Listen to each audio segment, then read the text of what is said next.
नमस्ते म्याम, बस्नुहोस् न आउनुहोस्। के थियो होला? सानोतिनो कुरा यसो फिस तिर्नु थियो अनि आएको सर। भन्नु न भइहाल्छ। सर मैले यसो फिस पनि तिर्नु पर्यो अनि नानी बाबुहरूको के छ कुरा भनेर यसो बुझ्न पनि आएको सर। हुन्छ भइहाल्छ त म्याम, भन्नु न के छ हजुरले लागेको समस्या, मनमा के लागेको छ, हाम्रो स्कुलपट्टि के छ त्यस्तो भन्दा भयो त म्याम हजुरले। एउटा कुरा सोध्नु थियो सर। हुन्छ मैले एउटा यसो चित्त नबुझेको कुरा सोध्न खोजेको। हजुर भन्नुहोस् न म्याम। अनि मेरो नानी बाबुको पढाइ चाहिँ कस्तो छ सर? नानी बाबुको पढाइ एकदम राम्रो छ म्याम, एकदम राम्रो गरिरहेको छन्, अहिलेसम्म राम्रो छ, केही कम्प्लेन पनि आएको छैन, ठिकै छ म्याम अहिलेसम्मको। बाबुले राम्रै पढ्दैछ त सर? राम्रै छ अहिले म्याम, अहिलेसम्म बाबुले राम्रै पढिरहेको छ। मैले अब लिन जानुभएको तपाईँहरूको फर्स्ट टर्मिनल इक्जाम होइन सर? हो त म्याम। मैले एउटा यो फर्स्ट टर्मिनलमा मैले नबुझेको हो कि सर अब हजुरहरूको प्रेसर धेरै हो कि त्यो त मैले थाहा पाइनँ, तर एउटा कुरा सोध्न खोजेर मैले सोधेको। हुन्छ भन्नु न म्याम, के छ तपाईँको मनमा लागेको छ? अनि नानीहरूको फर्स्ट टर्मिनलको इक्जाम भन्नुहुन्छ सर, अनि क्वेसनहरू दिनुहुन्छ, जम्मा 50 मार्क्सको इक्जाम हो, अनि तपाईँहरूको क्वेसन दिनुहुन्छ, म त क्वेसन देखेरै म अभिभावक हामी नै मेरो कुरा गर्नु देखिन्छ। अनि त्यो बच्चाहरू त झन् सानो दिमागको त बच्चाहरूले चाहिँ झन् कसरी गर्न सक्छन् हौ सर? त्यत्रो क्वेसन राम्रो समस्या पर्यो म्याम। साइन्सको क्वेसन हेरेको सर, पर्सि टर्मिनल इक्जाम अरे साइन्सको क्वेसन हेरेको, राम त्यो साइन्सको क्वेसनमा त सर त्यो लङ क्वेसन 14 वटा, सर्ट क्वेसन 16 वटा, अनि भेरी सर्ट क्वेसन अरे कुन क्वेसन 21 वटा अरे, अनि एमसिक्यू भनेर क्वेसन 6 वटा अरे, जम्मा 50 मार्कको क्वेसन हो। त्यसमध्येमा सर सर्ट लङ क्वेसन पनि 14 वटा मध्येमा 8 वटा दिँदा त 5 वटा 6 वटा तपाईँहरूले कतिवटा 4 वटा 2टा 3टा सोध्नुहुन्छ होला होइन?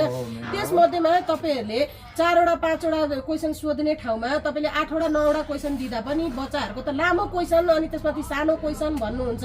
सबै एकै नासको क्वेसन देख्छु सर, म घरमा आफै पढाउँछु होइन? त्यो देख्दाखेरि मलाई चाहिँ अचम्म लागेको छ।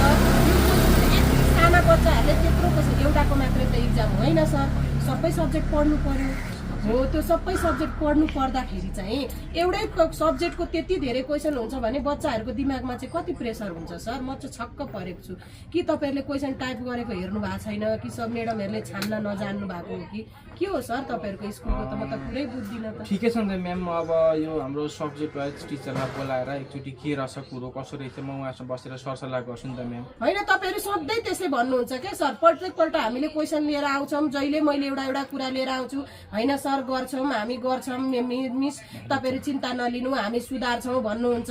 तपाईँहरूले स्कुलमा कहिले प्यारेन्ट्स डे गरेको पनि हामीलाई आजसम्म मैले मेरो छोरा पढाएको यत्रो दिन भइसक्यो, तपाईँहरूले 4-5 वर्षै भइसक्यो मैले पढाएको, अनि तपाईँहरूले अहिलेसम्म एक दिन पनि प्यारेन्ट्स मिटिङ हो है आउनुहोस् है अभिभावकहरू भनेर बोलाउनु हुन्न। अनि यस्तो छ म्याम, प्यारेन्ट्स चाहिँ हामीले 5 क्लास भन्दा माथिको विद्यार्थीहरूको लागि चाहिँ हामीले अभिभावक बोलाउने गरेको छ भन्ने कुरामा चाहिँ अलिक चित्त बुझेन क्या सर मलाई।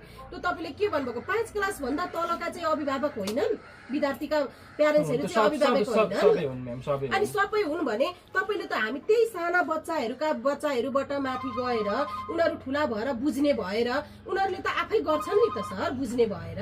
तर साना बच्चाहरूका त अभिभावकहरूलाई लेख्नु बुझ्दैन, कसैको अभिभावकहरूले पढ्नु भएको हुँदैन, कसैको के गर्नु हुँदैन। त्यो साना हजुरको कुरा पनि सही हो, एकदम ठिक हो कि होइन? अनि तपाईँहरूले साना बच्चाहरूको अभिभावक चाहिँ अभिभावकै होइन, 5 क्लास भन्दा माथिका बच्चाहरूको अभिभावक चाहिँ अभिभावक हो भन्ने कुरा चाहिँ कस्तो गर्नुभएको सर? अनि त्यो कुरामा चाहिँ मलाई अझै चित्त बुझेन क्या सर। ठिक छ म्याम, हजुरको हामी यो सुझावलाई हामी सल्लाह गरेर अब आगामीदेखि हामी सुधार गर्नेछौँ। अनि साना बच्चाहरू केही जान्दैनन्, उनीहरूलाई पढाउन सिकाउनु पर्ने, उनीहरूलाई गर्न सिकाउनु पर्ने, उनीहरूलाई राम्रो कुरा नराम्रो कुरा, उनीहरू त काँचो माटा जस्तो हो क्या। उनीहरूलाई हामीले जता ढालो त्यता जान हामी अभिभावकले बुझ्दैनौँ, हामी अभिभावकको त्यति क्षमता छैन भनेर त हाम्रो छोराछोरी राम्रो होस्, राम्रो संस्कार सिकोस्, राम्रो भएर निक्लोस् भनेर हामीले 2 पैसा खाएर माया लिएर आफ्ना बच्चाहरूलाई यसो राम्रो स्कुलमा राम्रो बोर्डिङमा पढाउँ भनेर हामीले 2 पैसा जोगाएर बोर्डिङ हालेको हो। तपाईँहरूले राम्रो संस्कार दिनुहुन्छ, राम्रो ज्ञान पढाइमा राम्रो होस् भनेर न हामीले बोर्डिङ हालेको हो सर। अनि तपाईँहरूले साना बच्चाका अभिभावकै हुँदैनन्, साना बच्चाहरू मान्छे नै होइनन् अभिभावकहरू जस्तो कुरा अहिले गर्नु सर। मलाई त्यो कुरामा चाहिँ तपाईँको चित्त बुझेन। हुन्छ म्याम, हामी यो सबै हामी सल्लाह गरेर सबै मिलाउँछौँ अबदेखि। बोलाएपछि तपाईँहरूले साना नर्सरी क्लासदेखिको लिएर तपाईँले ठुला क्लाससम्मको सबै अभिभावकलाई एउटै समानता व्यवहार गरेर बोलाउनु पर्यो। तपाईँहरूले सबैका अभिभावकलाई उस्तै प्रायोरिटी दिउँ न।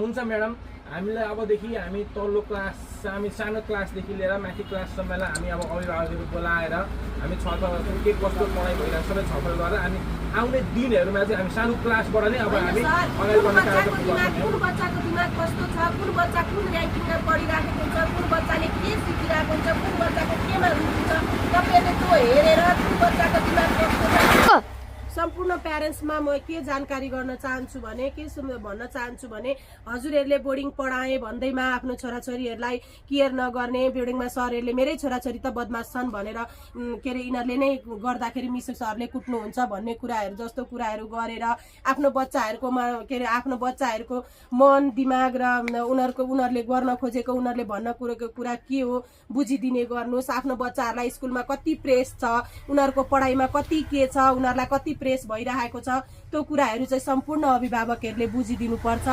सम्पूर्ण प्यारेन्ट्सहरूको लागि आज मैले यो चेतनामूलक भिडियो बनाएको छु।